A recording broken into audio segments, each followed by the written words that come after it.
कधीच नाही चुकणार तुमचे फेवरेट टीव्ही शोज झी5 सोबत, तेही एकदम फ्री। आई प्लीज तुम्ही हात नका जोड। आकाशराव, मी तुम्हाला असं नाही बघू शकत। माझ्या जाण्याने जर तुम्ही खरंच सुरक्षित राहणार असाल तर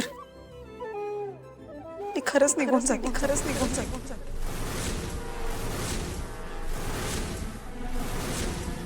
निघ, जा, आत्ताच्या आत्ता निघून जा।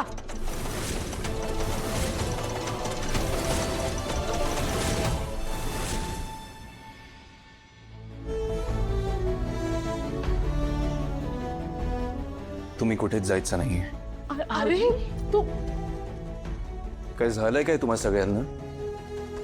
काही तुला खरंच असं वाटतंय की वसुंधरा माझ्या जीवावर उठल्यात? तेच खरंय। ठीक, मला जुन्या कडवट आठवणी काढायच्या नव्हत्या, पण तुम्ही दुसरा कुठलाही पर्याय सोडला नाही। तुम्हाला सगळ्यांनाही माहिती आहे की माझ्यावर संकट येण्याची ही काही पहिली वेळ नाहीये। पूर्वी सुद्धा निराश होऊन मी स्वतःला संपवण्याचा प्रयत्न केला होता। आठवत आहे ना? त्याचा इथे काय संबंध? संबंध आहे आई।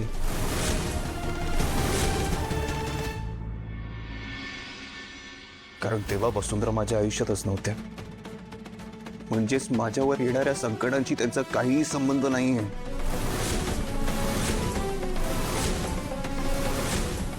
इनफॅक्ट वसुंधरा माझ्या लाईफ मध्ये आल्यापासून मला परत जगावं असं वाटायला लागलं। वसुंधरा आणि बडीमुळे माझं पूर्ण आयुष्य पलटून गेलं। हे सगळं दिसत नाहीये का तुम्हाला?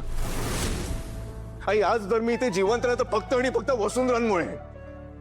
हो, तुम्हाला तर त्यांचे आभार मानले पाहिजेत। भाऊजी, पण आपली फसवणूक केली आहे तिने। तिला कसं माफ करायचं आपण? फसवणूक नाही का? काही दिवसांपूर्वी बाबांना हार्ट अटॅक आलेला, लक्षात आहे ना? तेव्हा या वसुंधरांमुळेच त्यांचा जीव वाचला होता। काय झालं, विसरलात सगळे? तेव्हा बाबा जीवनदायिनी आणि अजून काय काय असं म्हणाले होते, त्याला सगळं विसरलात तुम्ही? आणि आता सुद्धा जे काही घडलं ना, तर तुमच्या लॉजिकच्या प्रमाणे तर मला मरायला हवं होतं। मेलो का? नाही मेलो ना, कारण त्या माणसाची बंदूक फायरच झाली नाही।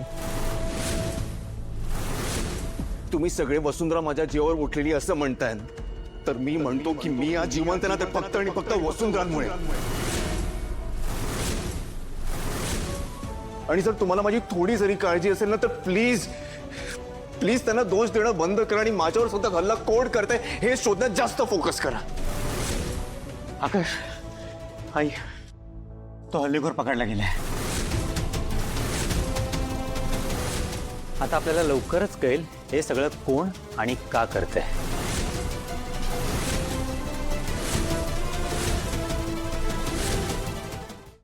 झी5 ॲप डाउनलोड करा आणि पहा सर्व एपिसोड्स एकदम फ्री।